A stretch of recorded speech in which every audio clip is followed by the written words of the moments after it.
Hello everyone, my name is Anshu Singh Gautam and I have 6 years of experience in GATE, ESC, ISRO, DMRC, RRB and other competitive exams. ये था मेरा introduction. अब मैं आपको बता दूं कि आपकी क्लासेस कब कब होती हैं, मंडे, वेंसडे एंड फ्राइडे। तो देखिए अभी मैं आपकी क्लासेस लाइव नहीं ले रही हूँ तो मैं एग्जैक्ट टाइमिंग नहीं बता सकती कि आपकी एग्जैक्ट टाइमिंग क्या रहेगी, लेकिन आपकी मंडे को, वेंसडे को एंड फ्राइडे को बिफोर 10 AM सुबह 10 बजे से पहले पहले वीडियो अपलोड हो जाएंगी। मॉर्निंग टाइम में ही आपकी वीडियो अपलोड हो जाएंगी and very soon I am going to take live classes. और बहुत जल्द मैं कोशिश करूंगी कि मैं लाइव क्लासेस ले लूं। एक्चुअली अभी चैनल थोड़ा सा नया है तो मुझे थोड़ा सा लाइव आने में प्रॉब्लम हो रही है क्योंकि सब कुछ खुद से करना। अभी तक जैसे कंपनी जुड़ी होती थी तो क्या होता था कि बहुत सारा वो काम करके देती थी, कुछ हम करते थे स्टार्ट स्टॉप टाइप्स, इजी। तो अभी बहुत कुछ चीजें मैं भी सीख रही हूँ क्योंकि नया नया चैनल है, लेकिन आप लोग का इतना अच्छा रिस्पॉन्स आ रहा है, इतने जल्दी सब्सक्राइबर बढ़ रहे हैं, इतने अच्छे व्यूज आ रहे हैं धीरे धीरे, इतने कम सब्सक्राइबर में और इतने अच्छे व्यूज आ रहे हैं और सब्सक्राइबर भी धीरे धीरे डेली बढ़ते जा रहे हैं काफी। तो thank you very much everyone for that. And जो क्लासेस है मैं आपको बता चुकी हूँ, टाइमिंग मैं आपको बता चुकी हूँ और जैसे ही लाइव क्लासेस जाने में मुझे कोई प्रॉब्लम नहीं होगी, मैं आपकी एक लाइव क्लास स्टार्ट कर दूंगी। एंड जो भी थोड़ी थोड़ी अगर इश्यूज अभी आ रहे होंगे तो वैसे तो मैंने कोशिश करी है कि जो भी इशू है वो जल्दी जल्दी मैं सॉल्व कर दूं, बट फिर भी थोड़े बहुत है जो कि मैं सीख रही हूँ एंड आई होप आप लोग को प्रॉब्लम नहीं हो रही होगी। और अगर हो रही है then do let me know through your comments. तो चलिए खैर हम क्लास को स्टार्ट करते हैं। आज के टॉपिक की बात करते हैं। आज जो टॉपिक हम पढ़ने वाले हैं that is amplitude modulation. Amplitude modulation में आप एम्पलीट्यूड मॉड्यूलेशन का जनरेशन कैसे उसको जनरेट किया जाता है, हमने पढ़ा था ना एम्पलीट्यूड मॉड्यूलेशन। नहीं पढ़ा है तो प्रीवियस वीडियो पे जाके देखिएगा, ठीक है। डिस्क्रिप्शन में मैं प्रीवियस वीडियो डाल दूंगी या फिर आप ऐसे भी डायरेक्टली सर्च कर लीजिए, उस पे जाएंगे ना यूट्यूब पर तो ऊपर लिखे एनलाइटनमेंट स्टडीज लिखेंगे तो सारी वीडियोस आ जाएंगी। फिर वहां पे प्लेलिस्ट पे चले जाइएगा और प्लेलिस्ट से आपको सारी वीडियोस मिल जाएंगी। तो एनलाइटमेंट स्टडीज को जब आप सर्च करेंगे उसमें प्लेलिस्ट आएगा और उसमें देख लीजिएगा। अदरवाइज मैं आपको डिस्क्रिप्शन में भी डाल दूंगी और ऊपर आई बटन होगा आपके राइट अपर साइड में, वहां पर भी मैं आपके वीडियोस लिंक कर दूंगी। So don't worry about that, आपको वीडियोस मिल जाएंगी। और अगर आपको कुछ भी ना मिले तो गूगल बाबा है, गूगल बाबा पे लिखिए एनलाइटमेंट स्टडीज, यूट्यूब पे लिखिए एनलाइटमेंट स्टडीज, वहां मिल जाएंगे आपको सारी वीडियोस। या अंशु मैम लिख लीजिए एनलाइटमेंट स्टडीज अंशु मैम या फिर अंशु मैम एनलाइटमेंट स्टडीज तो भी आपको मिल जाएगा, राइट। तो चलिए अब खैर हम आज की क्लास के बारे में बात कर रहे थे। आज हम डिस्कस करने वाले हैं एम्पलीट्यूड मॉड्यूलेशन। और एम्पलीट्यूड मॉड्यूलेशन में फर्स्ट पार्ट जो है आपका क्या है, मॉड्यूलेशन। हम सबसे पहले पढ़ेंगे उसे जनरेट कैसे किया जाता है।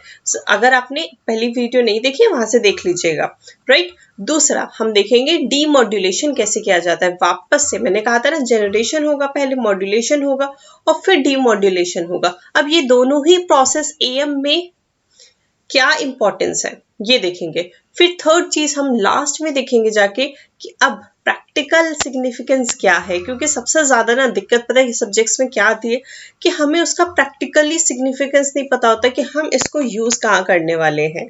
के मैप हमें नहीं पता कहाँ यूज करने वाले हैं फॉर एग्जाम्पल, राइट। तो यहाँ पे जो भी मैं चीज आपको पढ़ा रही हूँ उसका मैं प्रैक्टिकल आपको लेके चल रही हूँ साथ के साथ। और इंटरव्यू में आपसे क्वेश्चन भी यही पूछा जाता है कि what is the practical significance of this, when you will use AM, when you will use FM, like this, कि कब आप AM को यूज करेंगे, कब आप FM को यूज करेंगे। तो इसके लिए आपको प्रैक्टिकल नॉलेज होना बहुत इंपॉर्टेंट है। उसके एडवांटेजेस, ड्रॉबैक सब कुछ आज हम जानेंगे। AM को आज हम कंप्लीट कर देंगे, लेकिन इसके लिए आपको देखनी है पूरी क्लास को। आज जो मैं क्लास ले रही हूँ वो बेसिकली बेस्ड ऑन DFCCIL जो जेई एग्जीक्यूटिव, ठीक है, ये जो पोस्ट है इनके लिए पढ़ा रही हूँ। जो भी स्टूडेंट्स गेट एंड ESC के लिए हैं उनके लिए मैं वीडियोस दोबारा बनाऊंगी और ज्यादा एक्सप्लेन वे में और ज्यादा डिटेल वे में, थोड़ी सी डेप्थ में जाना पड़ेगा, ठीक है, क्योंकि यहाँ पे एग्जीक्यूटिव पोस्ट में बहुत ज्यादा डेप्थ में नहीं जाते हैं। तो इसलिए मैं खासकर इस टॉपिक में, जिस टॉपिक में जाना है डेप्थ में उसमें डेफिनेटली जाएंगे, जहां पर नहीं जाना है वो मैं आपको बता दूंगी, ठीक है। तो जो भी गेट एंड ESC की प्रिपरेशन कर रहे हैं आप, मेरी दूसरी वीडियो जब मैं बनाऊंगी फॉर गेट एंड ESC, आप उन वीडियोस को ज्यादा रेफर करिएगा, राइट, क्योंकि उसमें मैं थोड़ा सा और डेप्थ में जाऊंगी, खैर अब हम बात करते हैं, आप समझ जाएंगे मैं क्या कह रही हूँ। Let's start the topic generation of am. और जो भी स्टूडेंट्स स्टार्ट करने से पहले जो भी स्टूडेंट्स जुड़ चुके हैं, जल्दी से वीडियो को लाइक करना, शेयर करना, सब्सक्राइब करना और शेयर करना, खासकर जितना शेयर कर सकते हो उतना ज्यादा शेयर कर दीजिएगा, ठीक है, वो सभी कुछ कर दीजिए। तो चलिए अब नो बातें नो ज्ञान, अब करते हैं पढ़ाई की बात। चलिए, जनरेशन ऑफ एएम, जनरेशन कैसे किया जाता है एएम का, यानी कि एम्पलीट्यूड मॉड्यूलेशन कैसे किया जाएगा। तो उसके लिए हमारे पास है स्क्वायर लॉ मॉड्यूलेटर। अब स्क्वायर लॉ मॉड्यूलेटर क्या कहता है, ठीक है, एएम में जनरेशन का एक ही टॉपिक है, स्क्वायर लॉ मॉड्यूलेटर, याद हो गया। आपसे क्वेश्चन एग्जाम में यही पूछा जाता है, बस इतना ही पूछा जाता है, how can you generate the amplitude modulation? Option A, square law modulator. Option B, synchronous detector. Option C, envelope detector. Option D, square law demodulator. आपको टिक करना होगा स्क्वायर लॉ मॉड्यूलेटर, ऑब्वियसली, ठीक है। तो इस तरीके से ही क्वेश्चन पूछे जाते हैं। तो नाम सबसे ज्यादा इंपॉर्टेंट है, I am repeatedly saying this, सबसे ज्यादा इंपॉर्टेंट आपके नाम है। कोई भी डिप्लोमा लेवल का एग्जाम अगर आता है, सिर्फ नाम इंपॉर्टेंट है, उसके अलावा कुछ खास इंपॉर्टेंस नहीं है, नाम लेकिन याद रहना चाहिए।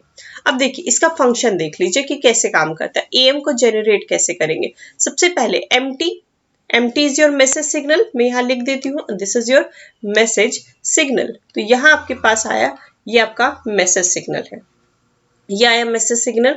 अब AC cos 2 pi FCT local oscillator के थ्रू आपका आता है carrier signal, that is your CT। यहां से CT आ रहा है, that is AC cos 2 pi FCT। अब इन दोनों को हम ऐड करते हैं, ये हमने ऐड किया, MT प्लस CT, यानी कि message signal plus carrier signal. जो आउटपुट आएगा that is known as V1T। इसे हमने V1T को नाम दिया, V1T equals to MT plus CT, this one, all right, MT plus CT। अब वो गया MT plus CT, that is V1T। अब V1T कहाँ गया, आपका स्क्वायर लॉ डिवाइस में गया। अब स्क्वायर लॉ डिवाइस क्या है, square law device is a device which show non linear characteristics, ठीक है, जो आपकी नॉन लीनियर कैरेक्टरिस्टिक को शो करती है। नॉन लीनियर कैरेक्टरिस्टिक कैसे, क्या होता है मतलब, देखते हैं, एक सेकेंड, यहाँ पे मैं ड्रॉ कर देती हूँ, this is your non linear characteristic, ठीक है। अगर लीनियर होता तो कुछ ऐसा होता, this is your non linear characteristics, right. इसे हम इरेज करते हैं लीनियर वाले को, this one, this is your non linear characteristic, sorry, right, ठीक है। ये हो गया आपके पास नॉन लीनियर कैरेक्टरिस्टिक, ये रहा, ठीक है। हैविंग, और you can say having square law characteristics, square law characteristic भी कहते हैं हम इसे, हैविंग स्क्वायर लॉ कैरेक्टरिस्टिक, ठीक है। अब स्क्वायर लॉ कैरेक्टरिस्टिक शो कौन करता है, डायोड शो करते हैं, यू कैन से डायोड, ठीक है। तो स्क्वायर लॉ डिवाइस के प्लेस पर आपके डायोड हो सकते हैं।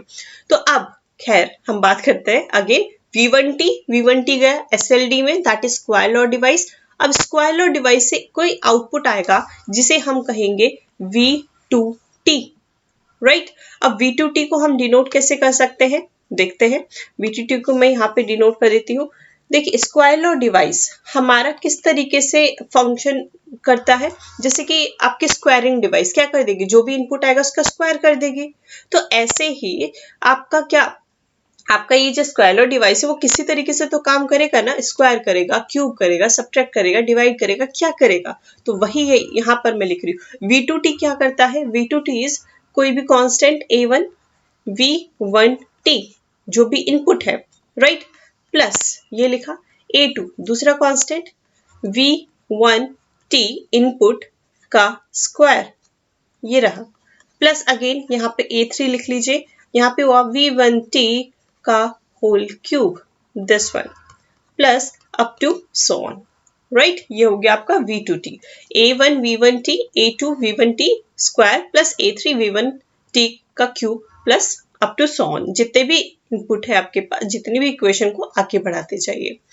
इस तरीके से आपका स्क्वायर लॉ डिवाइस काम करता है।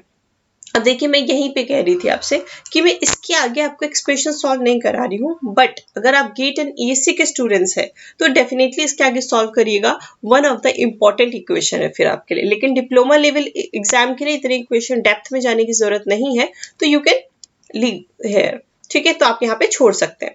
मैं आपको फिर भी बता देती हूँ कि क्या करना था। देखिए यहाँ पे स्क्वायर लॉ डिवाइस है, हम दोबारा फंक्शन में चलते हैं। ये इनपुट आया, अब इनपुट पर जो V2 जिस तरीके से हमारा फंक्शन करता है वो इक्वेशन हमने यहाँ पे लिख ली है, राइट। अब A1 V1t क्या है आपका, V1t is mt plus ct, तो यहाँ पे mt प्लस ct लिख दीजिए, राइट, ये लिख दिया। A2 यहाँ पे भी mt प्लस ct लिख दीजिए, mt प्लस ct। बाकी को हम यहाँ से अभी हटा देते हैं, राइट। अब यहाँ पे आगे अप टू सो ऑन इस तरीके से।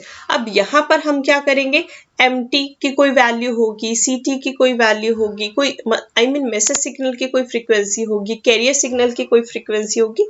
फिर हम देखते हैं यहाँ पर ये रहा, राइट। ये हमारे पास देखिए इनपुट आ गया, V2t की वैल्यू हमने निकाल ली।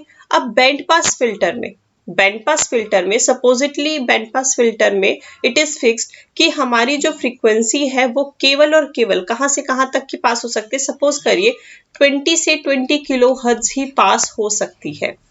तो आप इस इक्वेशन में चेक करेंगे कि कौन सी फ्रीक्वेंसी कितनी उसकी है, ठीक है, कौन मैसेज सिग्नल की फ्रीक्वेंसी कितनी है, कैरियर सिग्नल की फ्रीक्वेंसी कितनी है, और जो भी आपके 20 से 20 के हर्ट्ज के बीच में आ रहा है उसको रख लीजिए, जो नहीं आ रहा है उसको रिजेक्ट कर दीजिए, जो आपके बैंड में है उसे रिटेन करिए और जो नहीं है उसे रिजेक्ट कर दीजिए, right. This is the expression of, this is the basic function of generation of AM। और जब आप इसे सॉल्व करते हैं तो आफ्टर सॉल्विंग दिस इक्वेशन, मैं इस इक्वेशन को सॉल्व नहीं करा रही हूँ क्योंकि आपके एग्जाम में नहीं आती है ये एज सच, ठीक है, तो आपका एक्सप्रेशन बिल्कुल वही मिल जाता है जो कि आपका एक एम्पलीट्यूड मॉड्यूलेटेड सिग्नल का मिल जाता है, क्योंकि वही तो जनरेट कर रहा है ऑफ कोर्स, ठीक है। 1 प्लस KA mt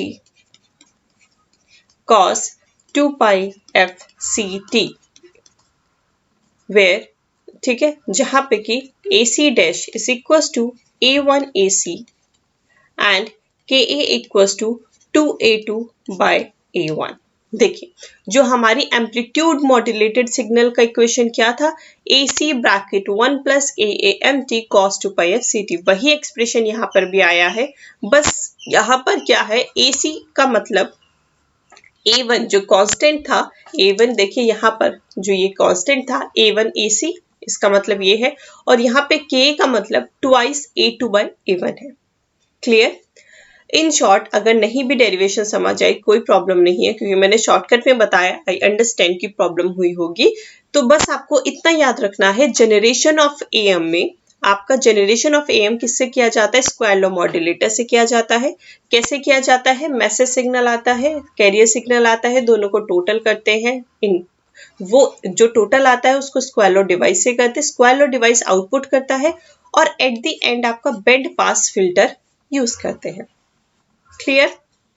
अब देखिए, अब इसमें एक और क्वेश्चन यहाँ पर पूछा जाता है, क्या है वो क्वेश्चन, अब सेकंड क्वेश्चन क्या पूछा जाता है, एक तो ये पूछा जाता है अभी जस्ट मैंने बताया, दूसरा क्वेश्चन पूछा जाता है जनरेशन ऑफ AM में कौन सा फिल्टर यूज करते हैं, band pass filter, high pass filter, low pass filter, all pass filter, कौन सा फिल्टर हम यूज करते हैं। तो answer is band pass filter. हमेशा याद रखिएगा, रिमेंबर दिस थिंग, जनरेशन किसी चीज का भी जनरेशन हो कम्युनिकेशन में, राइट, आप हमेशा बैंड पास फिल्टर का यूज करेंगे।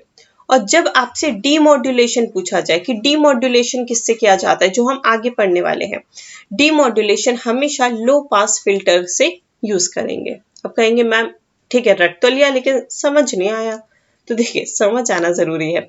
अब देखिए क्यों, यहाँ पे देखिए बैंड पास फिल्टर, चलिए मैं आपको कल बताऊंगी इसका रीजन, आप लोग मुझे कमेंट करके बताइएगा कि जनरेशन में आप बैंड पास फिल्टर का ही यूज क्यों करते हैं, why we are using the band pass filter for generation of AM and LPF that is low pass filter for demodulation, demodulation के लिए हम LPF that is low pass filter, low pass filter को हम demodulation के लिए क्यों use करते हैं, एंड बैंड पास फिल्टर को ही आप जनरेशन ऑफ एएम में क्यों यूज करते हैं, ये आप लोग मुझे कमेंट करके बताएंगे। This is your homework, and अगर मैं भूल जाऊं तो नेक्स्ट क्लास में मुझसे पूछ जरूर लीजिएगा, अदरवाइज मिस हो जाएगा। ठीक है, तो आप लोग मुझे बताएंगे कमेंट करके। चलिए अब हम आगे बढ़ते हैं। आपको ये एक्सप्रेशन इतना ज्यादा आपसे एग्जाम में नहीं पूछा जाता है, तो आपसे ये दो चीज खास कर पूछी जाती है जो मैंने आपको बता दी। ये अगर आपको डिटेल में जानना है या तो आप मुझे जो टेलीग्राम ग्रुप है उस पर बता दीजिएगा कि आपसे नहीं सॉल्व हुआ, आप सीखना चाहते हैं तो मैं बता दूंगी आपको फिर भी, और या तो टेलीग्राम ग्रुप आपको डिस्क्रिप्शन में मिल जाएगा, या फिर इलेक्ट्रॉनिक्स बाय अंशु मैम आप सर्च कर लीजिएगा, वहां पे भी आपको मिल जाएगा सारी क्लास की नोटिफिकेशन या क्लास रिलेटेड डाउट या कोई भी नोट्स मैं आपको उसी ग्रुप पे फॉरवर्ड करती हूँ, तो उस ग्रुप पे जुड़ना मत भूलिएगा। Electronics by Anshu ma'am description में आपको मिल जाएगा। अब हम चलते हैं अपने नेक्स्ट टॉपिक पे। नेक्स्ट टॉपिक क्या है हमारे पास, एम का जनरेशन कर लिया हमने, अब डीमॉड्यूलेशन करना होगा। डीमॉड्यूलेशन क्या था, डीमॉड्यूलेशन की डेफिनेशन नहीं पढ़ी है तो प्रीवियस वीडियो में जाके देख लीजिएगा, डिस्क्रिप्शन में मैं लिंक डाल दूंगी, या फिर एनलाइटमेंट स्टडीज को गूगल यूट्यूब पे सर्च कर लीजिएगा। राइट, डीमॉड्यूलेशन होता है आपका कि आपकी मैसेज सिग्नल को वापस से पा लेना। ठीक है, क्यों, क्योंकि देखिए आपका मैसेज सिग्नल था आपके पास एक, अब मैसेज सिग्नल क्या था आपको, ये ट्रांसमीटर साइड पे था यानी कि मेरी वाली साइड पे, अब आप रिसीवर वाली साइड पे हैं तो ये रिसीवर वाली साइड है।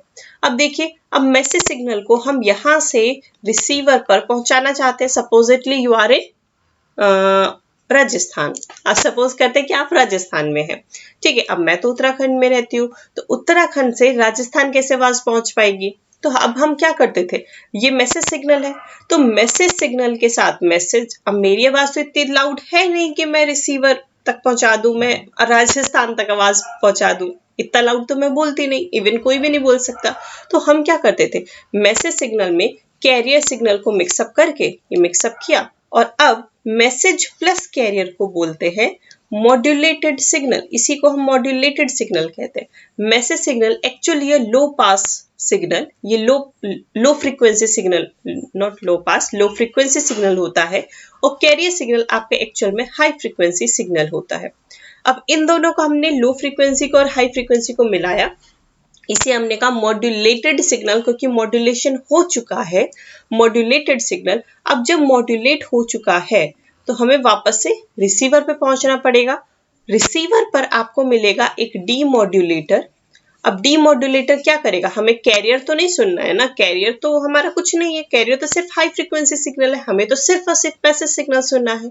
तो हमें मैसेज सिग्नल को सेपरेट करना पड़ेगा और कैरियर सिग्नल को सेपरेट करना पड़ेगा, क्योंकि रिसीवर साइड पे कैरियर के क्या इंपॉर्टेंस, ट्रांसमीटर पे थी कि रिसीवर तक पहुंचाना था। तो हमने डीमॉड्यूलेटर की हेल्प से मैसेज सिग्नल को सेपरेट किया और कैरियर सिग्नल को सेपरेट कर दिया। सेपरेट किया, अब मैसेज सिग्नल क्या करते हैं, हम मैसेज सिग्नल को रिसीवर तक पहुंचा देते हैं, दैट्स इट, आउटपुट तक पहुंचा देते हैं। रिसीवर में तो सारे ही है, खैर ये इस आउटपुट पर पहुंचा देते हैं। क्लियर हुआ। अब ये सारी स्टोरी हमने डिटेल में प्रीवियस वीडियोस में जानी हुई है। तो अब देखिए यहाँ पर वही डीमॉड्यूलेशन, अब डीमॉड्यूलेशन जो कर रहे थे हम मैसेज सिग्नल को और कैरियर सिग्नल को सेपरेट कर रहे थे, या फिर हम कहें to re back your message signal again, अपने मैसेज सिग्नल को वापस पा लेना ही डीमॉड्यूलेशन कहलाता है।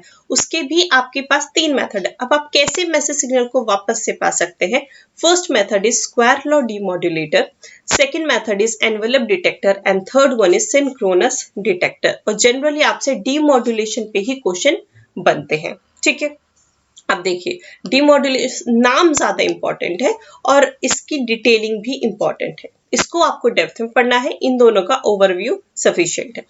अब देखिए अब यहाँ पर हमारे पास क्या है, डीमॉड्यूलेशन में फर्स्ट मेथड है स्क्वायर लॉ डीमॉड्यूलेटर। जैसे हमने जनरेशन में स्क्वायर लॉ मॉड्यूलेटर पढ़ा था, सिमिलरली डीमॉड्यूलेशन में स्क्वायर लॉ डीमॉड्यूलेटर, याद रहेगी ना चीजें।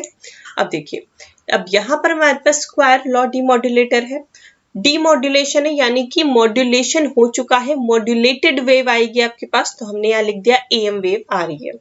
अब एएम वेव है यहाँ पर आपके पास, because we have an EM wave, तो अब आपके पास यहाँ पर क्या है, स्क्वायर लॉ डिवाइस, राइट। अब यहाँ पर क्या है, स्क्वायर लॉ डिवाइस।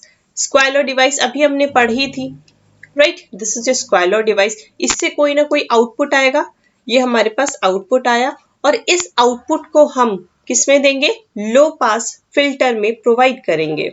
लो पास फिल्टर क्यों, क्योंकि आपका मैसेज सिग्नल एक लो फ्रीक्वेंसी सिग्नल है, तो आपको वापस से तो लो फ्रीक्वेंसी सिग्नल चाहिए ना, क्योंकि मैसेज सिग्नल वापस से चाहिए, और मैसेज सिग्नल आपका लो फ्रीक्वेंसी सिग्नल है, तो किसका यूज करेंगे, लो पास फिल्टर का ना, कॉमन सेंस एकदम, ठीक है। कोई रटने की जरूरत नहीं कि डीमोडुलेटर में LPF यूज करते हैं, इसको रटे जा रहे हैं फिर भी भूल गए, कोई जरूरत नहीं है। आपको क्या है, लो पास आपका मैसेज सिग्नल पाना है, मैसेज सिग्नल लो पास लो फ्रीक्वेंसी सिग्नल होता है, और लो फ्रीक्वेंसी चाहिए तो लो पास फिल्टर चाहिए, सिंपल है, कॉमन सेंस, राइट। तो अब V0T हो गया। अब आपका जो भी आउटपुट आएगा उसे आप लो पास फिल्टर में दीजिए, और लो पास फिल्टर से आपका demodulated output that is your MT। अब आपका यहां से मैसेज सिग्नल वापस मिल जाएगा, राइट। तो अगेन इसकी जो डेरिवेशन है, इसका पूरा एक्सप्रेशन होता है, जिसको यहाँ पे मैं इतने डेप्थ में नहीं जा रही, क्योंकि आपसे एग्जाम में अगेन आई एम रिपीटिंग नहीं पूछा जाता है, ठीक है। जनरली तो बिल्कुल नहीं पूछा जाता है, फिर भी आपको डिटेलिंग में चाहिए, या तो आप मुझे बता दीजिएगा टेलीग्राम ग्रुप पर, या फिर जब मैं गेट एंड ESC की क्लासेस कराऊंगी तो उसमें मैं आपको डेफिनेटली कराऊंगी, तो उसमें आप जाके देख लीजिएगा, क्लियर। चलिए अब हम बढ़ते हैं आगे, जिसमें हमें डेप्थ में जाने की जरूरत भी है। ये रहा एनवेलप डिटेक्टर। एनवेलप डिटेक्टर में आपको डेफिनेटली आपको डेप्थ में जाने की जरूरत है। यहाँ पे कुछ छोटे छोटे पॉइंट्स काफी ज्यादा पूछे जाते हैं। यहाँ पर एक रेजिस्टेंस नहीं लगा है, यहाँ पर हम एक रेजिस्टेंस लगा देते हैं, 10 वाट ना। ये है आपके पास RS, ठीक है। अब आपके पास दिस वन इज कैपेसिटर, ये आपका रेजिस्टेंस है, इसे मैं load resistance that is RL कह देती हूँ, ठीक है। और यहाँ पे एनवेलप डिटेक्टर में आपको यहाँ पे आउटपुट पर क्या मिलता है, message signal that is MT, और इनपुट पर हम क्या लगाते हैं, एक modulated signal that is denoted by ST, इसे चाहे VIT कह लीजिए, ठीक है, चाहे हम इसे VIT कह सकते हैं यहाँ पर फिलहाल, राइट। यहाँ पर हमने ST या फिर VIT कुछ भी, तो वो आप लिख सकते हैं। अब देखिए ये डायोड है, तो डायोड के हमारे पास दो फंक्शन, दो जंक्शन वो होता है ना, एक P और एक N। This side is P, this triangle is P and this is N, right. अब ये इसी तरीके से क्यों लगे होते हैं, इसका ये डिनोट क्या करता है, वो सब जब हम EDC पढ़ेंगे डायोड्स के बारे में तब जानेंगे। मैं आपको EDC भी पढ़ाऊंगी, सो डोंट वरी, जो भी सब्जेक्ट है मैं आपको सारा कंप्लीट कराऊंगी और फ्री क्लासेस लूंगी, सो बिल्कुल परेशान मत होइएगा, बिल्कुल इधर उधर भागने की जरूरत नहीं है। आप कंटिन्यूअसली क्लास से जुड़े रहिए। मंडे, वेंसडे एंड फ्राइडे को मैं आपकी क्लासेस ले रही हूँ, सुबह 10 बजे से पहले आपकी क्लासेस अपलोड हो जाएंगी, so don't worry about that, right. तो चलिए अब हम खैर बात कर रहे थे एनवेलप डिटेक्टर की। अब एनवेलप डिटेक्टर में यहाँ पे आपके पास इनपुट आया that is your modulated signal, modulate हो चुका है, मॉड्यूलेटेड सिग्नल आया, यहाँ पे आपके पास डायोड में गया। अब आपने बिकॉज VIT माना है, तो यहाँ पे देखिए अब कोई तो मॉड्यूलेटेड सिग्नल आपका, हम सपोज करते हैं ये आपका 10 वोल्ट का है, ठीक है। अब देखिए यहाँ पे 10 है, right, this is your 10 volt, ये आपके पास 10 वोल्ट है। अब यहाँ पे पहले मैं लिख देती हूँ, कुछ पॉइंट्स यहाँ पे लिख देती हूँ। Envelope detector, okay sorry, envelope detector, envelope detector क्या करता है, extract positive envelope, extracts positive envelope, आपके positive envelope of what, applied signal, of applied signal, जो भी आपने सिग्नल अप्लाई करा है उसके आपके सिर्फ और सिर्फ पॉजिटिव एनवेलप को ही एक्सट्रैक्ट करता है। इसका एग्जैक्ट मीनिंग क्या है वो जब हम पूरा पढ़ लेंगे इसको तब हम समझ जाएंगे। अब खैर हम बात करते हैं अपने टॉपिक की। अगेन फर्स्ट केस है when t equals to 0 minus, ये रहा, अभी हमने वोल्टेज सप्लाई नहीं करी है, दैट मीन्स अभी हमारा VIT इनपुट जो कि मॉड्यूलेटेड सिग्नल है उसकी वैल्यू 0 है। अभी हमने अप्लाई नहीं करा है मॉड्यूलेटेड सिग्नल, तो आपके पास VC की 0, कैपेसिटर की वैल्यू भी 0 होगी। देखिए अभी जब हमने इनपुट लगाया ही नहीं है, ये अभी 0 है, दिस वन इज 0, तो ऑफ कोर्स कैपेसिटर चार्ज नहीं होगा, that means this is also 0, ये भी 0 हो गया आपके पास। इसे इरेज करते हैं, ये हमारे पास 0 हो गया। अब मैंने इसे इरेज कर दिया। नेक्स्ट केस, अब हम यहाँ पर क्या करेंगे, सेकेंड केस है हमारे पास दिस वन, कि अब हमने जैसे ही मॉड्यूलेटेड सिग्नल लगाया, as we provide the input that is a modulated signal to the envelope detector, जैसे ही हमने एनवेलप डिटेक्टर को इनपुट प्रोवाइड किया जो कि मॉड्यूलेटेड सिग्नल है, तो क्या होगा, उसके जस्ट बाद, प्लस का मतलब है उसके जस्ट बाद की बात हो रही है, 0.1 वोल्टेज हुआ होगा या फिर उससे भी कम हुआ होगा, ठीक है। तो आपके पास जस्ट बाद के बाद आपके पास VIT की कुछ वैल्यू हो जाएगी, क्योंकि अब तो हमने वैल्यू लगा दी है, ठीक है। तो इट मीन्स ये आपके पास क्योंकि 0 प्लस है, 0 प्लस है तो मे बी ये 0.1 हो। अब because this is 0.1, but again this value will remain 0 volt. क्यों? क्योंकि capacitor will does not allow the sudden change in what, voltage.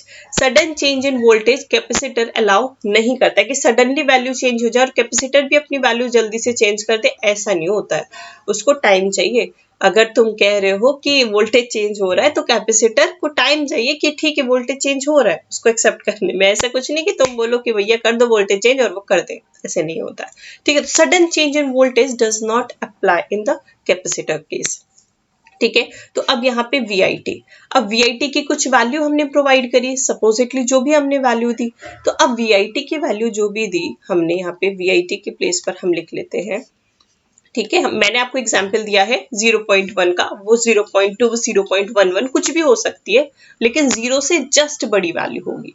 तो अब हमारे पास क्या हो जाएगा, देखिए यहाँ पर हम चलते हैं, because this value is 0.1, this value is 0 volt. तो अब यहाँ पे एक चीज समझिए, क्योंकि 0.1 यानी कि P की वैल्यू 0.1 है और N की वैल्यू 0 है, इसका मतलब हमें समझ आ रहा है कि P की वैल्यू ग्रेटर है N से, P की वैल्यू ग्रेटर है N से, that means this is forward bias. तो यहाँ पर हमने फॉरवर्ड बायस लिख लिया, ये लिख लिया फॉरवर्ड बायस। फॉरवर्ड बायस का मतलब है शॉर्ट सर्किट, लेकिन VC की वैल्यू अभी भी 0 ही रहेगी, क्योंकि capacitor does not allow the sudden change in voltage, because capacitor does not allow sudden change in voltage, sudden change in voltage, sudden change in voltage, ठीक है। क्योंकि capacitor sudden change in voltage नहीं allow करता है, that is why अभी भी capacitor के across voltage वो 0 है, जस्ट वोल्टेज लगाने के बाद भी। नेक्स्ट केस, अब हम करते हैं थर्ड केस। अब थर्ड केस क्या है, नाउ द थर्ड केस है from t equals to 0 plus. अब 0 प्लस से और वैल्यू बढ़ी, कहां तक बढ़ी, टू T1 तक वैल्यू बढ़ गई है।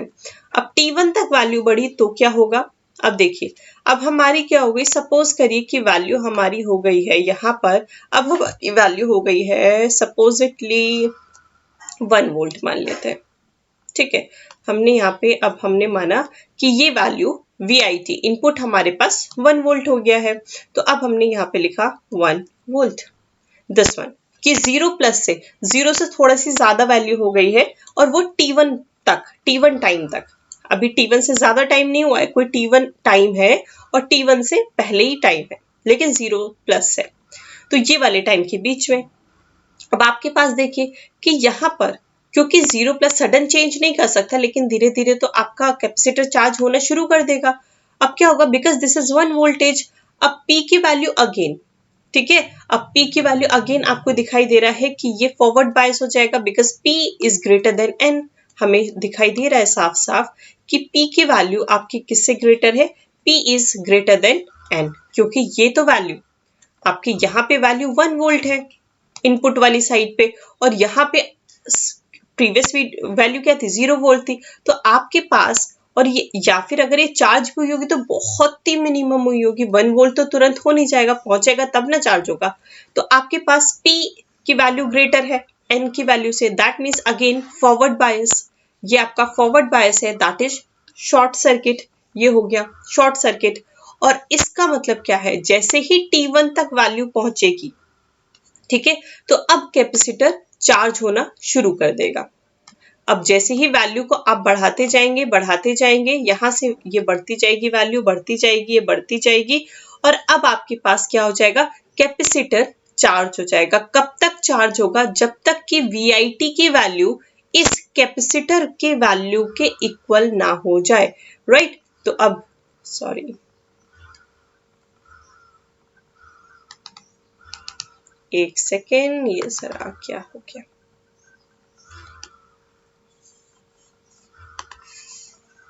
ऑलराइट, देखिए ये रहा हमारा डायग्राम, बट ये जूम इन हो गया है, जस्ट गिव मी सेकेंड। ये कभी जूम इन हुआ नहीं है, बट आज हो गया, तो मैं इसे हटाना जरा सीख लूं। ओके, हो गया, ठीक है। चलिए, यही दिक्कत आ जाती कभी कभी नई चीजों पे काम करने से, क्योंकि कुछ कुछ चीजें नई हुई है मेरे लिए भी, तो कभी कभी हो जाता है। चलिए, खैर, हम यहाँ पे बात कर रहे थे एनवेलप डिटेक्टर की। तो अब जैसे ही हमारी यहाँ पे 1 वोल्ट था, तो या फिर 10 वोल्ट मान लीजिए कि हमारा बढ़ते बढ़ते बढ़ते बढ़ते तक यहाँ पे 10 वोल्ट हो गया है। सपोजिटली हम इसे थोड़ा सा और बढ़ा देते हैं, ये सपोज करिए कि 1 वोल्ट नहीं, ये हमारा 10 वोल्ट, हमने इनपुट अप्लाई करा। तो जब तक हमारा कैपेसिटर 10 वोल्ट ना हो जाए, जब तक कैपेसिटर की वैल्यू 10 वोल्ट नहीं हो जाती, ये चार्ज होता जाएगा, ये चार्ज होता जाएगा, कैपेसिटर चार्ज होता जाएगा।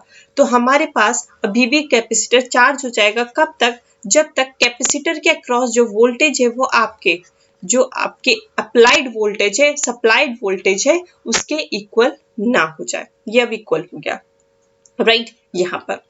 लेकिन जैसे ही इक्वल हुआ, उसके बाद क्या होगा, अब आपके पास क्या है, आप समझ चुके हैं, इनपुट अब कैपेसिटर के इक्वल हो चुका है वैल्यू, क्योंकि एक टाइम था जब चार्ज नहीं हो रहा था, उसके बाद फिर इनपुट प्रोवाइड करा, चार्ज होता रहा कैपेसिटर। कब तक चार्ज हुआ, जब तक कि इनपुट और कैपेसिटर के वैल्यू इक्वल नहीं हो गई, तब तक आपका कैपेसिटर चार्ज होता रहा। तो अब हमारा कैपेसिटर चार्ज हो चुका है। अब हम देखेंगे कैपेसिटर चार्ज होने के बाद क्या होगा, ये रहा। अब फोर्थ पॉइंट लिखते हैं। फोर्थ पॉइंट क्या है, कैपेसिटर चार्ज होने के बाद, for T equals to T1 plus, यानी कि फुली चार्ज कब हो रहा था, T1 पर। अब T1 पर फुली चार्ज होने के बाद अब क्या होगा, अब देखिए, क्योंकि ये फुली चार्ज हो चुका है, राइट, तो अब जब ये फुली चार्ज हो चुका है, तो यहाँ पे देखिए इस चीज को, यहाँ पे मैं वैल्यूज इरेज कर रही हूं, ये अब फुली चार्ज हो चुका है। अगर हमने इनपुट 10 वोल्ट दिया था, अगर ये 10 वोल्ट दिया था, तो ये भी 10 वोल्ट था। अब बिकॉज ये फुली चार्ज हो चुका है, देन इट मीन्स अब क्या होगा, यहाँ पर ये रहा, ठीक है। अब आपके पास ये 10 वोल्ट है, ठीक है। अब ये चार्ज हो चुका है, फुली चार्ज हो चुका है, दिस वन। अब ये देखिए, सिग्नल तो आपका किस तरीके से आ रहा था, ये फुली चार्ज। अब इसके बाद तो ये वैल्यू फुली चार्ज होने के बाद, ये T1 है आपके पास, ये वैल्यू, इसके बाद तो इनपुट की वैल्यू कम हो रही है ना। अब जब वैल्यू कम हो रही है, ठीक है, तो इट मीन्स VIT की वैल्यू मैक्सिमम 10 वोल्ट थी, लेकिन अगर यहाँ पे 9.8 हो गई, लेकिन कैपेसिटर तो फुली चार्ज है, that is 10 volt, that means अब P की वैल्यू कम हो गई और N की वैल्यू ग्रेटर हो गई, क्योंकि N पे 10 है, P पे 9.8 है, क्योंकि ग्राफ देखिए ना, T1 के बाद नीचे गिरता जा रहा है। तो अब हमारे पास क्या हो जाएगा कि ये रहा, T equals to T1 plus पर P की value is less than N, that means it is reverse bias now, और रिवर्स बायस का मतलब है ओपन सर्किटेड। दैट मीन्स अब हमारा जो सर्किट शो करेगा वो किस तरीके से शो करने लगेगा, कुछ इस तरीके से। यहाँ पे रेजिस्टेंस है, ये ओपन सर्किट हो गया हमारा diode, this one is capacitor, ये आपका कैपेसिटर है, ये रहा कैपेसिटर, एंड इसके अक्रॉस में एक लोड रेजिस्टेंस लगा हुआ है, that is denoted by RL, जिसकी वैल्यू हमने RL से डिनोट की है। कैपेसिटर ये इनपुट हो गया आपके पास VIT, this one is input and this one is V naught T, that is output. ये रहा, राइट अब ये हो गया हमारे पास। अब कैपेसिटर आपका डिस्चार्ज करने लगेगा, क्योंकि आपके पास देखिए अभी चार्ज तो हो नहीं रहा, और राइट और यहाँ पर डिस्चार्ज होने के लिए RL को क्यों लगाए, सो दैट कैपेसिटर आपके किसी के थ्रू तो डिस्चार्ज होगा ना, उसको एक पाथ चाहिए डिस्चार्ज होने के लिए, तो वो RL के थ्रू अब डिस्चार्ज होगा, ठीक है दिस वन। तो अब वो RL के थ्रू डिस्चार्ज होगा। अब हम यही स्टोरी ग्राफ के थ्रू समझेंगे। अब मैं दोबारा इसी डायग्राम को, इन सारे डायग्राम को ग्राफ से रिलेट करने वाली हूँ, राइट। अब देखिए, अब यहाँ पर आपके पास क्या हो रहा है, यहाँ पे ध्यान से देखिएगा कि आपको क्या करना था। देखिए यहाँ पर मैं दोबारा से अब एक ग्राफ बना रही हूँ, उसको बहुत ध्यान से देखिएगा। Supposedly we have signal like this.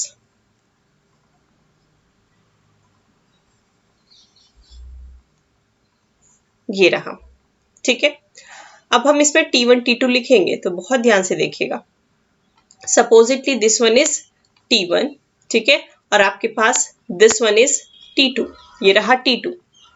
अब आपके पास क्या हुआ कि सबसे पहले जीरो टाइम पे, जीरो माइनस से पहले, यानी कि अभी चार्जिंग नहीं अप्लाई करी है, तो जीरो आपका voltage, capacitor voltage zero, capacitor charge नहीं हुआ, just zero plus T equals to zero plus पे, क्योंकि capacitor sudden change in voltage allow नहीं करता है, तो कैपेसिटर अभी भी चार्ज नहीं हुआ। लेकिन जीरो प्लस से और ज्यादा बढ़ाएंगे T1 तक, ठीक है, तो दैट मीन्स जीरो प्लस से T1 के बीच में आपका थर्ड केस जो मैंने आपको बताया था, capacitor will start charging, capacitor charge होना स्टार्ट हो गया। और कब तक कैपेसिटर चार्ज होगा, जब तक की वैल्यू T1 ना हो जाए, या T1 तक चार्ज हो गया, ठीक है। अब T1 तक जैसे ही चार्ज हुआ, ये T1 तक चार्ज हो गया।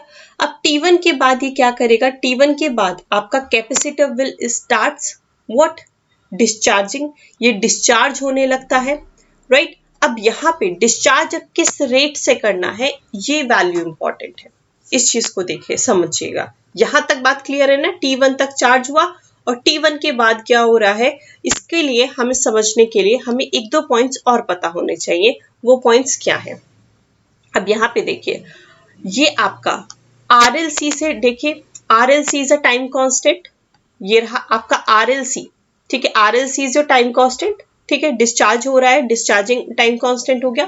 तो आपका RLC किस तरीके से होना चाहिए, हम करना क्या चाहते हैं, हम चाहते हैं, हमारा एम क्या है इस एनवेलप डिटेक्टर का, कि ये जो पैटर्न है ना आपके सिग्नल का, ठीक है, वो आपका यहाँ पर आपको मिल जाए, आपका ये एम है।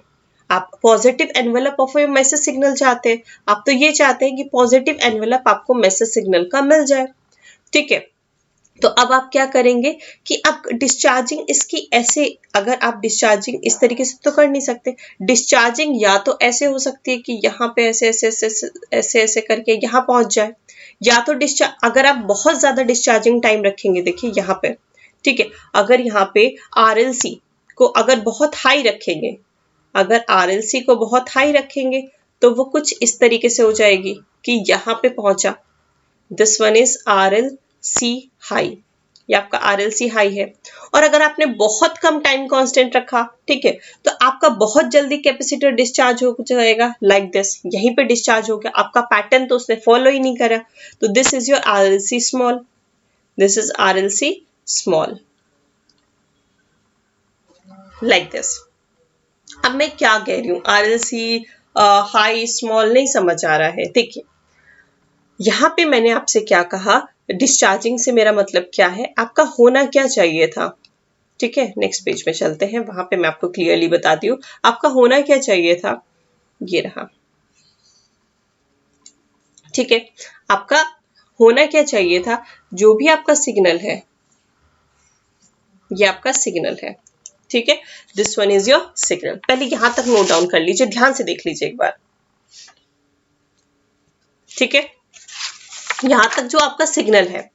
अब आपको करना क्या है, फ्रॉम यहाँ पे हम इसे चार्जिंग डिस्चार्जिंग करते हैं, ये जीरो प्लस से T1 तक चार्ज होगा, यहां तक तो हमें स्टोरी बहुत अच्छे से समझ आई है, आई नो दैट, ठीक है, आई नो क्या, कमेंट करके बताइएगा, डाउट भी आ जाएगा तो। T1 तक तो बहुत अच्छे से चार्ज हुआ है, तो अगर हमें इसका पॉजिटिव एनवेलप लेना है तो हमारी चार्जिंग कुछ इस तरीके से होनी चाहिए कि जब तक ये सिग्नल यहाँ से दौड़ के यहाँ पे पहुंचे तब तक ही हमारा ये चार्जिंग पॉइंट यहाँ पे आना चाहिए। डिस्चार्ज इस रेट से ही होना चाहिए कि यहाँ पे पहुंचे, मतलब 19-20 ऊपर नीचे कोई फर्क नहीं पड़ता है, ठीक है। तो ये यहाँ पे पहुंचे, इतने में इतना ही इसी रेट से डिस्चार्ज होना चाहिए कि सिग्नल वापस से घूम के यहाँ पे पहुंच जाए, ठीक है बात है। अब जैसे ही यहाँ पहुंचा, यहाँ पे वैल्यू फिर से कम हो गई आपके कैपेसिटर की, फिर से चार्ज होगा, ये फिर से चार्ज हुआ, चार्ज होने के बाद फिर से मैक्सिमम वैल्यू पे पहुंच गया है, फिर से डिस्चार्ज होगा। अब डिस्चार्जिंग रेट इसकी कुछ इस तरीके से होनी चाहिए कि यहाँ पे पहुंचे, अगेन चार्जिंग लाइक दिस और again discharging like this. Clear हुआ? तो हमारा डिस्चार्जिंग कुछ इस रेट से होना चाहिए कि सिग्नल यहाँ से वापस लौट के यहाँ आए।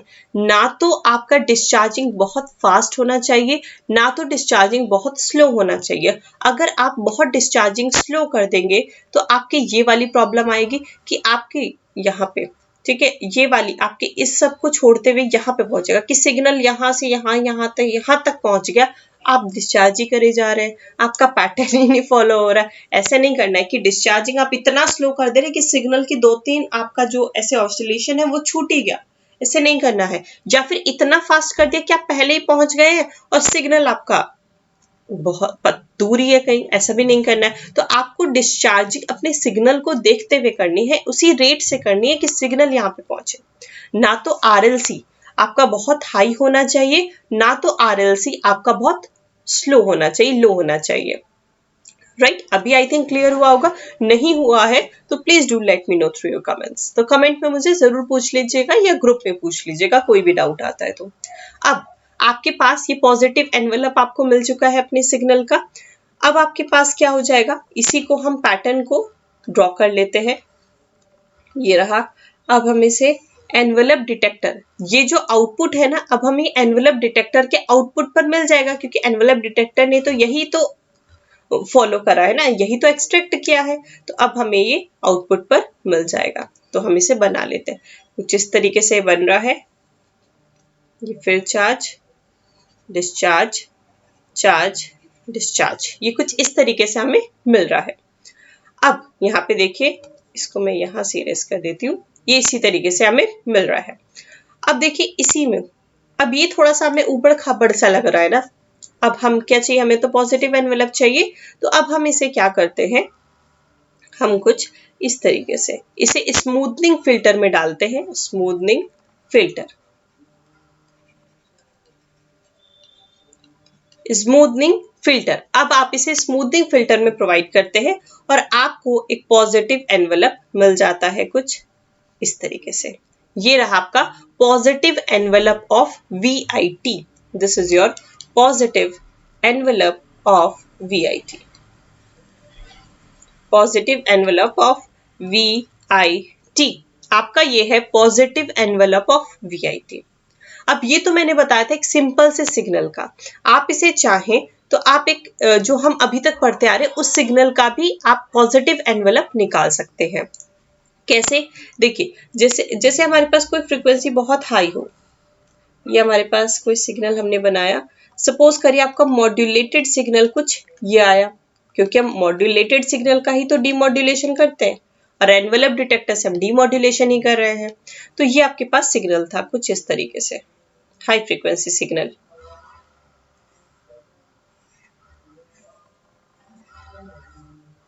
This is your modulated signal.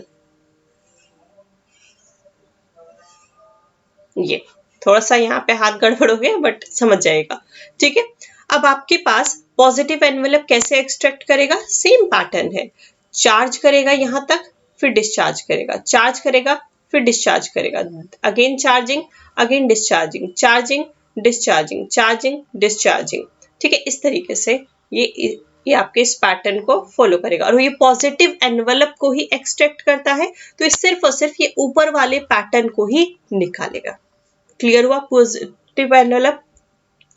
अब बात करते हैं, अब एग्जाम में आपके कैसे क्वेश्चन पूछे जाते हैं। काम की बात तो हमारी यही है कि मैम एग्जाम बताओ कि क्या आने वाला है, तो अब एग्जाम की बात कर लेते हैं। देखिए एग्जाम में पूछा जाता है, फर्स्ट क्वेश्चन पूछा जाता है डीमॉड्यूलेशन किससे किया जाता है, तो 3 मेथड है आपके, envelope detector, demodulator, sorry envelope detector, second square law demodulator हम ऑलरेडी पढ़ चुके हैं, एनवेलप डिटेक्टर में यहाँ पे पढ़ा रही हूँ, थर्ड सिंक्रोनस।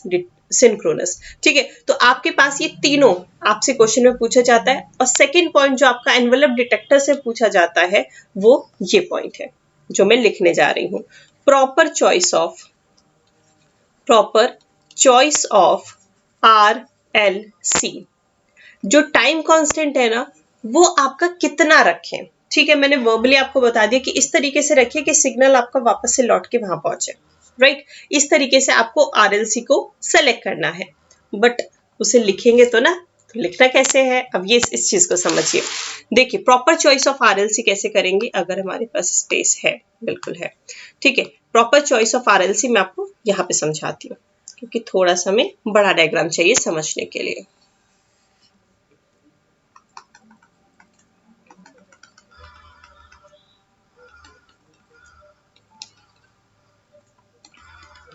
ये आपका मॉड्यूलेटेड सिग्नल है,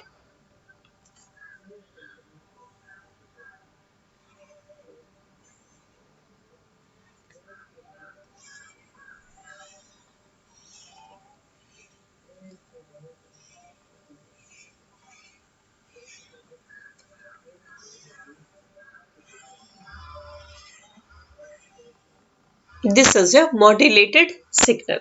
ठीक है, अब हमारा ये जो हाई पीक है दिस पॉइंट, ठीक है, और ये हम बना ही लेते हैं this one.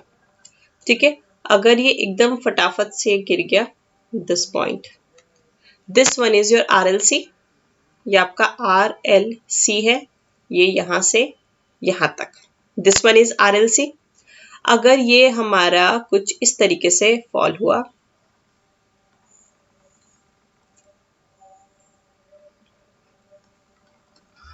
this one, then this one is your RLC, ये रहा आपका RLC, this point is your RLC। ठीक है, अब यहां पे देखिए ये वाला नेक्स्ट टू नेक्स्ट, इसे हमने कहा है 1/FC, 1/FC, this to this one is 1/FC, 1/FM peak to peak, this one is 1/FM, ये रहा। अब यहां पे ध्यान से देखिएगा, RLC जो है, अगर फर्स्ट केस में मैं आपसे बोलूं, फर्स्ट केस की अगर हम बात करें, केस नंबर 1, अगर हम इस टाइम कांस्टेंट को RLC को 1/FC से कम रख ले, ये जो एडजेसेंट वाले एकदम साइड वाले पीक्स है, ठीक है, ये 1/FC, ये और ये, ठीक है, इससे भी कम रखें दिस वाला RLC, ये जो मैंने ड्रॉ कर दिया है, ये वाला अगर RLC रखेंगे तो कैपेसिटर ने क्या किया है, कैपेसिटर तो बहुत जल्दी डिस्चार्ज हो गया, कैपेसिटर को तो यहां तक पहुंच जाना चाहिए था, अभी तक इस तरीके से डिस्चार्ज होना चाहिए था कि यहाँ पे पहुंचे। ठीक है, तो यहाँ पे RLC बहुत जल्दी डिस्चार्ज हो गया, आई मीन टाइम कांस्टेंट बहुत कम है, तो यहाँ पर हम कहेंगे कि कैपेसिटर, अगर RLC हमारा 1/FC से कम है तो हम कहेंगे कि कैपेसिटर रैपिडली डिस्चार्जेस, और ऑब्वियसली हम इसे प्रिफर नहीं करते हैं, not preferred,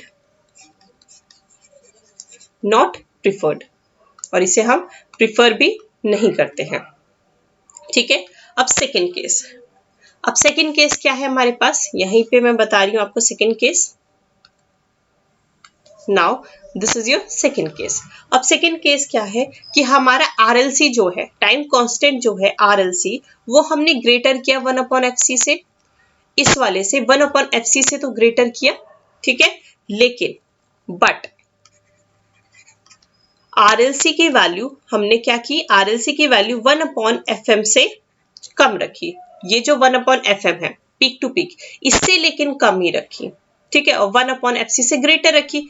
दैट मीन्स ये कौन सी कंडीशन आ जाती है, ये यही वाली कंडीशन आती है जो हमारी की प्रॉपर चॉइस है, this is your proper choice of RLC, that is equal to 1/FC से ग्रेटर आपका RLC होना चाहिए और आपका लेकिन 1/FM से स्मॉलर होना चाहिए. This is the proper choice of RLC. This is your proper choice of RLC. ये आपका प्रॉपर चॉइस है RLC का. क्लियर? इस तरीके से आपको टाइम कांस्टेंट रखना है और यही आपसे एग्जाम में पूछा जाता है what is the proper choice of RLC. इसीलिए मैंने इस टॉपिक को डेप्थ में पढ़ाया है कि आपको ये पता होना चाहिए what is the proper choice of RLC. आपसे एनवेलप डिटेक्टर का क्वेश्चन आएगा तो 99% चांसेस है कि आपसे प्रॉपर चॉइस ऑफ RLC ही पूछेगा. तो आपको ये याद रहना चाहिए कि 1/FC greater than RLC less than 1/FM. अब एक कंडीशन और आती है कि अगर RLC की वैल्यू 1/FM से ग्रेटर हो जाए तो क्या होगा. ठीक है, देखिए ये रहा 1/FM.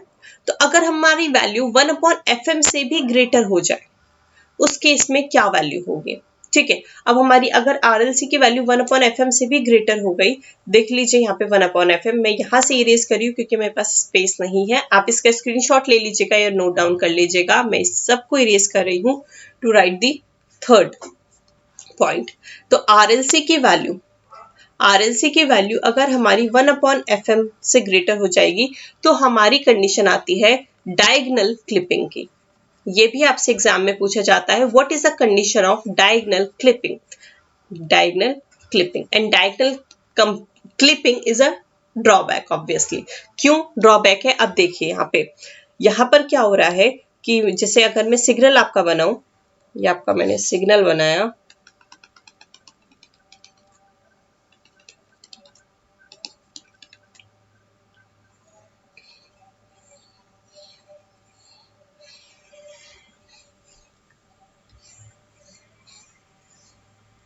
ठीक है, ये मैंने आपका सिग्नल बनाया. तो डायगोनल क्लिपिंग में क्या होता है कि कैपेसिटर चार्ज हुआ, capacitor discharge, capacitor charge, capacitor discharge, capacitor charge. अब यहाँ पर क्या हुआ कि RLC को अगर हम 1/FM से भी ग्रेटर कर देते हैं तो ये क्या करता है, इन सब को छोड़ते हुए यहाँ पे जो भी हाईएस्ट पीक होगी, चलिए मान लेते कि यही हाईएस्ट पीक है, यहाँ पे ले आते हैं अपने सिग्नल को. शिट, चलिए ये कैपेसिटर चार्जिंग हुई, डिस्चार्जिंग हुई. अब एक टाइम आया कि यहाँ पर 1/FM से ज्यादा है आपका टाइम कांस्टेंट, तो आपका इन सबको, ये देखिए इन सबको पैटर्न को फॉलो नहीं कर रहा है, ये तो इसे छोड़ छाड़ के ये सीधा पीक पे चला गया.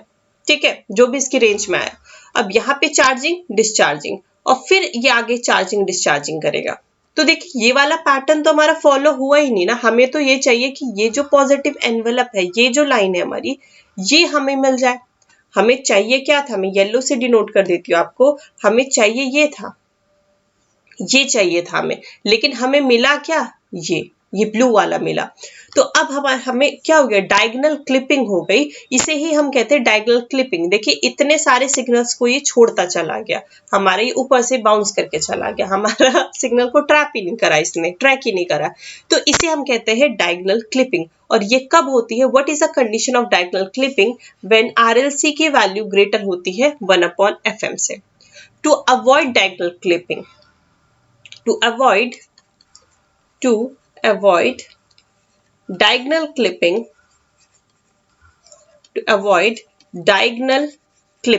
अगर आप डायगोनल क्लिपिंग को अवॉइड करना चाहते हैं तो ऑब्वियसली इसके ऑपोजिट कंडीशन लिख दीजिए. RLC की वैल्यू हमेशा हमारी लेस देन 1/FM होनी चाहिए. दिस वन सिंपल है. ठीक है, तो याद रखिएगा डायगोनल क्लिपिंग तब होती है जब वैल्यू 1/FM से ग्रेटर हो जाती है. Proper choice of RLC 1/FC से ग्रेटर लेकिन 1/FM से लेस देन आपकी RLC की वैल्यू होनी चाहिए. क्लियर हुआ ये पॉइंट, कैसे हम यहाँ पे diagonal proper choice of RLC कर रहे हैं. ठीक है, क्लियर हुआ नहीं यहाँ तक, जल्दी से बताइए कमेंट करके. ऑलराइट, तो चलिए अब हम आगे बढ़ते हैं. नेक्स्ट, अब हमारा third point that is your synchronous detector. अब सिंक्रोनस डिटेक्टर क्या करता है, अब हम वो जानते हैं. Synchronous detector also a demodulator. Synchronous detector आपका डीमॉड्यूलेटर ही है. अब ये डीमॉड्यूलेशन कैसे करता है, देखिए सिंक्रोनस डिटेक्टर में आपके कुछ पॉइंट्स आपको बहुत बहुत अच्छे से याद रखने हैं। आपका सिंपल और चीपर होता है कौन से, first two, that is square law modulator and envelope detector. Envelope detector और स्क्वायर लॉ डीमॉड्यूलेटर आपके बहुत सिंपल और चीपर होते हैं। और दूसरी बात कि आप जो प्रीवियस टू कंडीशंस थी, मैं यहीं पे दिखा देती हूँ आपको, लिख देती हूँ।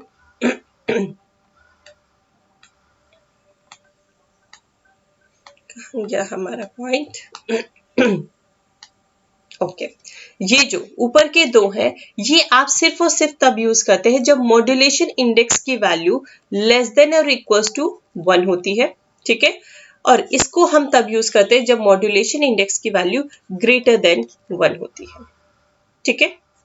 हम इस केस में हम यूज करते हैं। क्लियर हुई बात यहां तक देख लीजिए ध्यान से।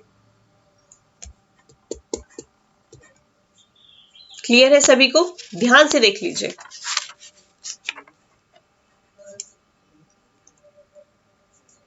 खैर हम यहाँ पे अब इस पॉइंट को मैं यहां से इरेज कर रही हूं, हम इसी पॉइंट को आगे समझेंगे। अब देखते जाइए, अब हम क्या पढ़ रहे हैं, सिंक्रोनस। ये हम सिंक्रोनस में चलते हैं। अब देखिए सिंक्रोनस डिटेक्टर की वैल्यू को हम कैसे सॉल्व करते हैं। देखिए ब्लॉक डायग्राम, सॉरी मैं क्या बोल रही हूँ, सिंक्रोनस डीमॉड्यूलेटर से आप कैसे अपने मैसेज सिग्नल को वापस पा लेते हैं, ये हम देखते हैं। ये भी अगेन आपके बहुत ज्यादा डेप्थ में नहीं पूछा जाता है, इसके बेसिक आपको पता होना चाहिए। बेसिकली नाम इंपॉर्टेंट है। सबसे पहले आपके पास यहाँ पे मॉड्यूलेटेड सिग्नल आया, ये आपके पास आया मॉड्यूलेटेड सिग्नल, ठीक है। मॉड्यूलेटेड सिग्नल में फिर आपके पास आता है एक कैरियर सिग्नल, या SCT से आप कंफ्यूज हो जाएंगे, CT that is your carrier signal. यहाँ पे कैरियर सिग्नल आया, मल्टीप्लाई हुए दोनों, और यहाँ पे आपका एक आउटपुट आ गया। जो आउटपुट आया उसे आप लो पास फिल्टर से पास करते हैं। जैसे मैंने आपसे कहा था कि हमेशा डीमॉड्यूलेशन में लो पास फिल्टर ही यूज करते हैं, रीजन मैं ऑलरेडी बता चुकी हूँ और आपसे भी कहा है होमवर्क में करने को, ठीक है। अब यहाँ पे आपके पास यहाँ पे क्या आ जाएगा, मैसेज सिग्नल। लो पास फिल्टर में पास करते ही आपके पास लो पास फिल्टर आ गया। अब एक चीज याद रखिएगा कि यहाँ पर आपके पास, अब ये तो आपका रिसीवर वाली साइड पे, डीमॉड्यूलेशन हमेशा रिसीवर वाली साइड पे होगा, राइट। तो आपके ट्रांसमीटर वाली साइड पे एक चीज याद रखिएगा, ट्रांसमीटर वाली साइड पे आपको क्या करना है। देखिए यहाँ पर मैं एक डायग्राम को बना रही हूँ, ये ट्रांसमीटर वाली साइड है। क्यों मैं बना रही हूँ अभी बताती हूँ। ये आपका मैसेज सिग्नल है MT, this is your modulator, ये आपका मॉड्यूलेटर है।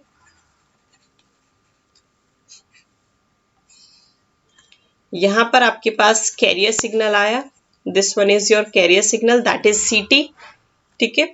और आपका यहाँ एक मॉड्यूलेटेड सिग्नल आ गया, क्योंकि वो है ट्रांसमीटर वाली साइड है, तो ऑफ कोर्स यहाँ पे मॉड्यूलेटेड सिग्नल आएगा। अब यहाँ पे कुछ पॉइंट इंपॉर्टेंट है। For proper reconstruction of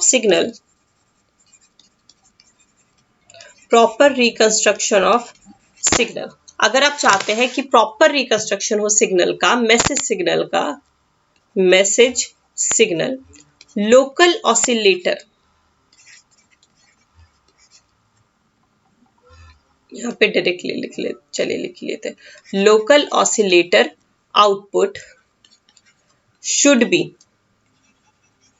should be synchronized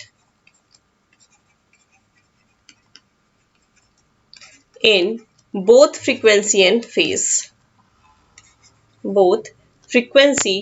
and phase, with respect to transmitter carrier।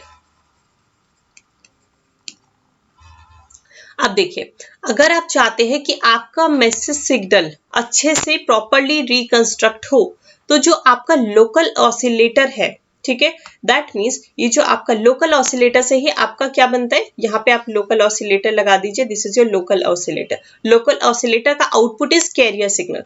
तो आपका जो रिसीवर साइड पे जो सिंक्रोनस डिटेक्टर का कैरियर है और जो ट्रांसमीटर का कैरियर है, इन दोनों का, सिंक्रोनस डिटेक्टर का कैरियर और ट्रांसमीटर का कैरियर, ये दोनों आपके सिंक्रोनाइज होने चाहिए इन फ्रीक्वेंसी एंड फेज। इनकी फ्रीक्वेंसी भी सिंक्रोनाइज होनी चाहिए दोनों के कैरियर की, और दोनों के कैरियर का फेज भी सिंक्रोनाइज्ड होना चाहिए। अब यहाँ पे क्या होता है कि सिंक्रोनस डिटेक्टर में फ्रीक्वेंसी तो इजीली मेंटेन की, बहुत इजीली मेंटेन कर लेते हैं, उसको सिंक्रोनाइज बहुत इजीली कर लेते हैं, लेकिन जो फेज सिंक्रोनाइजेशन होता है इसके लिए आपको एक कॉम्प्लेक्स सर्किटरी की जरूरत पड़ती है, जिसकी वजह से हम इसको जनरली यूज नहीं करते हैं अगर जरूरत ना हो, ठीक है, which makes the circuit complex circuit, ठीक है। और इस फेज की वजह से, फेज को सिंक्रोनाइज करना पड़ रहा है, इसकी वजह से एक एडिशनल सर्किटरी लगानी पड़ती है, और उस एडिशनल सर्किटरी की वजह से आपका जो सर्किट है वो कॉम्प्लेक्स हो जाता है, ठीक है। इतनी बात आपको क्लियर रहनी चाहिए। अब देखिए यहां पर आपके पास एक QNE की प्रॉब्लम भी आती है। What is QNE? QNE, that is quadrature null effect. Quadrature null effect. Quadrature null effect. ठीक है। अब क्वाड्रेचर नल इफेक्ट क्या होता है, मैं एक इक्वेशन लिख रही हूँ, इसको ध्यान से देखिएगा तब आप समझ जाएंगे। मैं आपको डेरिवेशन नहीं करा रही हूँ लेकिन रिजल्ट लिखा रही हूँ यहाँ पे, सो दैट कि आप समझ जाए कि क्वाड्रेचर नल इफेक्ट क्या होता है। देखिए आपका जो LPF का आउटपुट आता है, अगर फेज सिंक्रोनाइजेशन आपने नहीं किया तब, ठीक है, फेज सिंक्रोनाइजेशन नहीं किया तो आपके पास आपकी जो इक्वेशन आती है वो कुछ इस तरीके से आपको दिखाई देगी। फेज सिंक्रोनाइजेशन अगर आपने नहीं किया है, ये रहा। तो अब देखिए कि अगर मैं cos phi की value, if I put phi equals to the 90 degree, अगर मैंने फेज की वैल्यू 90 डिग्री रखी तो मेरे आउटपुट की वैल्यू कितनी आ जा रही है, 0 आ रही है इस केस में, ठीक है। अगर मैं फेज की वैल्यू cos 90 रख दूं तो मेरे LPF के आउटपुट की वैल्यू कितनी हो जाएगी, 0। लेकिन एक्चुअल में तो ऐसा है नहीं, एक्चुअल में तो कुछ ना कुछ आउटपुट रहा होगा, लेकिन बिकॉज ऑफ फेज की वजह से हमें आउटपुट 0 मिल रहा है, इसलिए हम इसे कहते हैं क्वाड्रेचर नल इफेक्ट, और आपके AM में क्वाड्रेचर नल इफेक्ट आता है, ठीक है।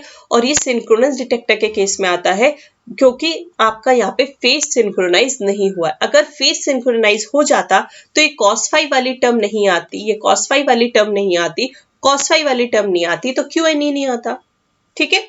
तो इस केस को याद रखेगा, QNE अगेन आपसे एग्जाम में QNE पूछा जाता है। What is QNE? That is quadrature null effect. तो जब phi की वैल्यू आपकी 90 डिग्री होती है तो आउटपुट की वैल्यू 0 होती है। You don't need to remember this expression, आपको इस एक्सप्रेशन को याद रखने की जरूरत नहीं है, बट आपको इस एक्सप्रेशन को याद रखने की जरूरत है कि क्वाड्रेचर नल इफेक्ट होता है कि phi की वैल्यू जब 90 डिग्री है तो आउटपुट आपका 0 आ जाता है। क्लियर हुआ ये पॉइंट? देख लीजिए ध्यान से, क्लियर है? ऑलराइट, अब हम आगे बढ़ते हैं, ठीक है। अब हम आगे बढ़ा हमने, ये रहा। अब हमारे कुछ थोड़े से पॉइंट्स ही बचे हैं। एडवांटेजेस ऑफ AM, जैसे मैंने आपसे कहा था प्रैक्टिकल हम उसमें चलेंगे, ठीक है। अब धीरे धीरे हम प्रैक्टिकल वे में चल रहे हैं। तो एडवांटेज क्या है हमारा AM का? एक तो डीमॉड्यूलेशन सिंपल होता है, ठीक है, सिंक्रोनस एक थोड़ा सा डिफिकल्ट हो जाता है। अदर देन दैट आप AM का जो डीमॉड्यूलेशन है वो बहुत सिंपली वे में कर पाते। देखा एनवेलप डिटेक्टर ने कितना इजीली डीमॉड्यूलेशन कर दिया, स्क्वायर डीमॉड्यूलेटर ने कितना इजीली कर दिया, ठीक है। तो आपका AM में कंपैरिजन टू अदर्स डीमॉड्यूलेशन काफी सिंपल होता है, ठीक है। It is use for long distance communication. AM को एक तो आप लॉन्ग डिस्टेंस कम्युनिकेशन के लिए यूज करते हैं, लाइक आप चाहते हैं कि आपकी पूरी इंडिया में आप कम्युनिकेट करना चाहते हैं कि लाइक ऑल इंडिया रेडियो, अभी हम एग्जांपल देखेंगे उसका, ठीक है। तो ऐसे केसेस में आप AM का यूज करते हैं। जब भी आपको लॉन्ग डिस्टेंस कम्युनिकेशन करना है then you will use AM। आप AM के अलावा और कोई यूज नहीं करेंगे, AM यूज करेंगे लॉन्ग डिस्टेंस कम्युनिकेशन के लिए, ठीक है। अब बात करते हैं ड्रॉबैक क्या है। पावर इज वेस्टेड, ये पॉइंट मैंने आपको ऑलरेडी समझाया था, उससे मैथमेटिकली भी बताया था कि आपके पास कैरियर को अप्रॉक्स 66.6% पावर वेस्ट करता है। ये मैंने आपको बताया था पॉइंट।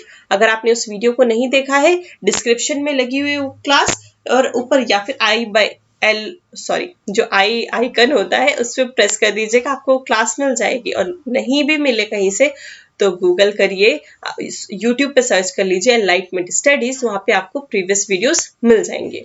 ठीक है, चलिए, तो ये पॉइंट मैं ऑलरेडी बता चुकी हूँ कि हमें भेजना था सिग्नल, अपना मैसेज सिग्नल, लेकिन कैरियर को उसके अलोंग भेजना पड़ता है। तो कैरियर ही हमारा टोटल पावर का 66% यूज कर लेता है।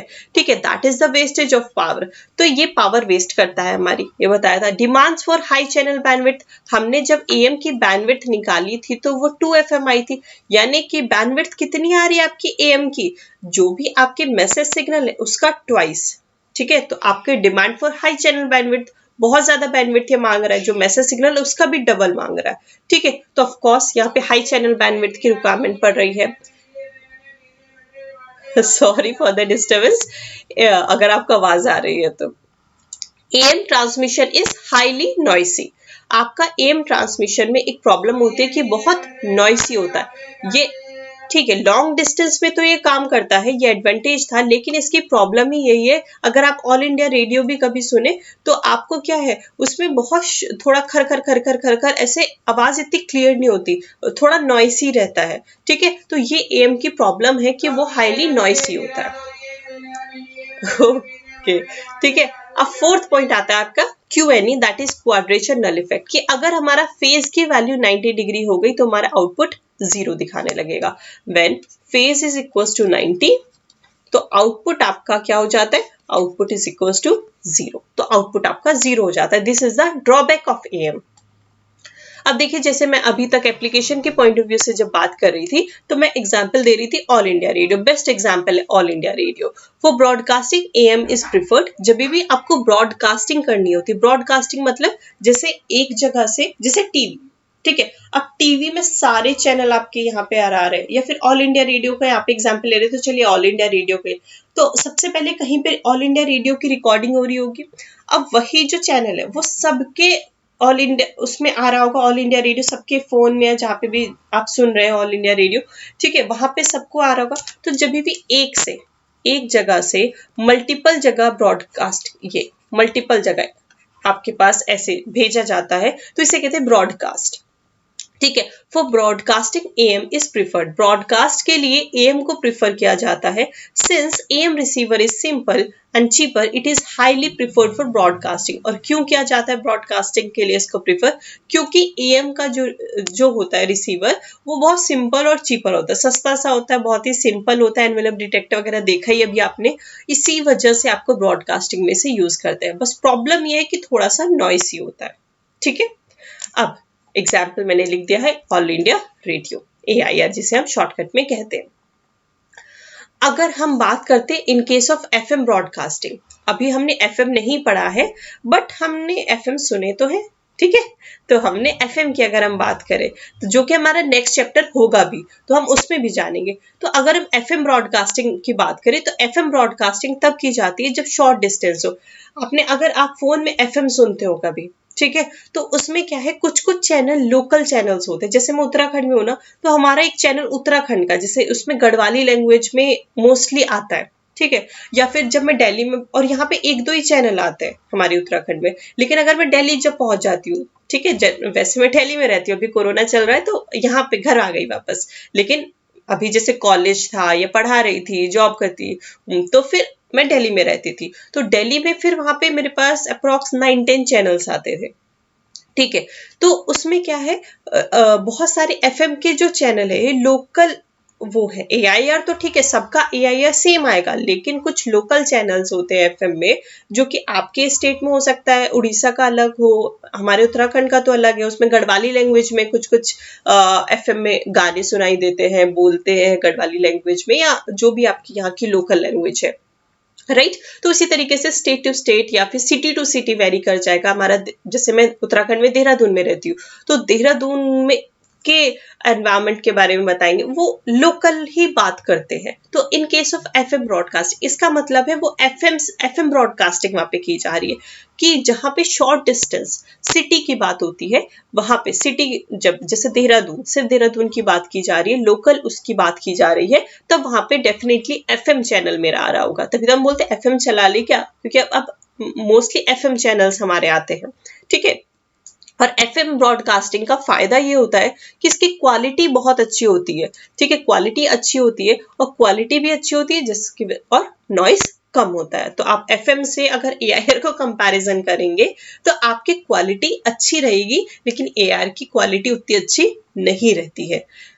बस प्रॉब्लम ये है कि एफएम लॉन्ग डिस्टेंस कम्युनिकेशन नहीं करता है, वो शॉर्ट डिस्टेंस के लिए होता है, लेकिन एएम आपका लॉन्ग डिस्टेंस कम्युनिकेशन के लिए होता है। अगर आप नेक्स्ट टाइम कोई आपसे इंटरव्यू में पूछे when you will use am and when you will use FM, कब आप एएम को यूज करेंगे, कब आप एफएम को यूज करेंगे, तो इस पॉइंट को याद रखिएगा। और ये ईएससी के आपके इंटरव्यू में पूछा भी गया है, ऑलरेडी काफी बार पूछा गया है, ठीक है, तो याद रखिएगा।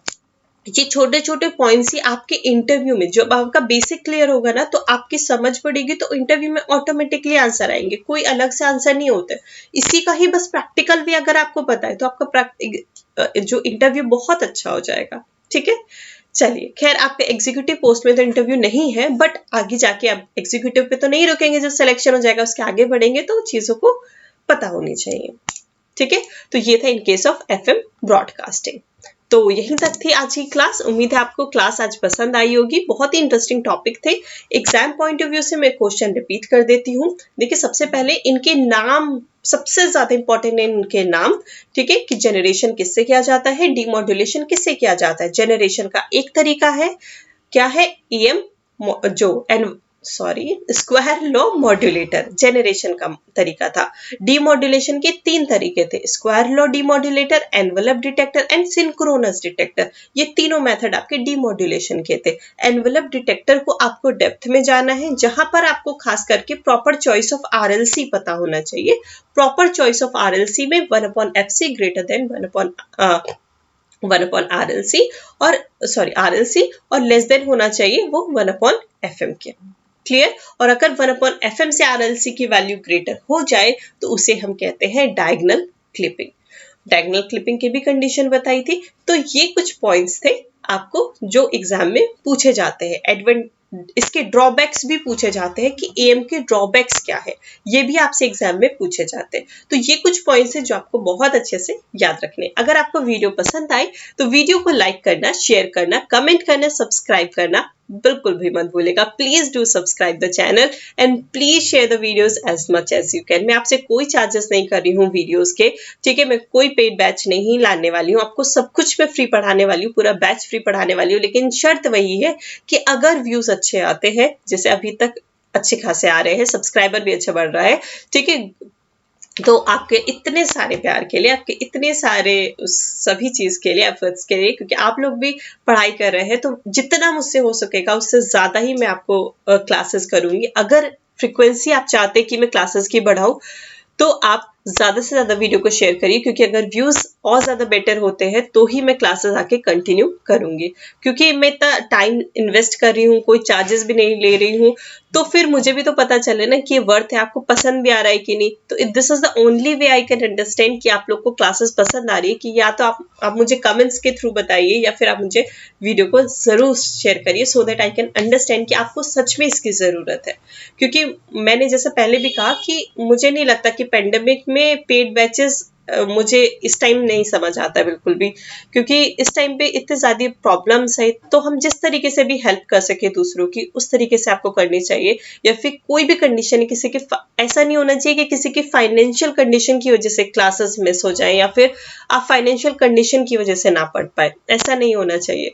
तो फिर मैं वही कोशिश कर रही हूँ कि आप लोग की अगर फाइनेंशियल कंडीशन है, जो कुछ भी है, आपको इतने महंगे महंगे आजकल बैचेस आने लगे कि नहीं पढ़ पाते बहुत सारे स्टूडेंट्स, और खासकर इस टाइम पे तो बहुत सारे स्टूडेंट्स के पास पैसे नहीं है, फैमिली प्रॉब्लम्स हो रही हैं। तो जैसे भी आप हेल्प कर सकते हैं, please do help those people and ज्यादा से ज्यादा वीडियो को भी शेयर करिए, सो दैट कि वो भी पढ़ पाए और आप भी पढ़ पाए। तो अभी हम यहीं पे इसी के साथ वीडियो को ख़त्म करते हैं। और अगेन वीडियो को like, subscribe, comment and share करना मत भूलेगा। Thank you very much everyone. Bye bye everyone.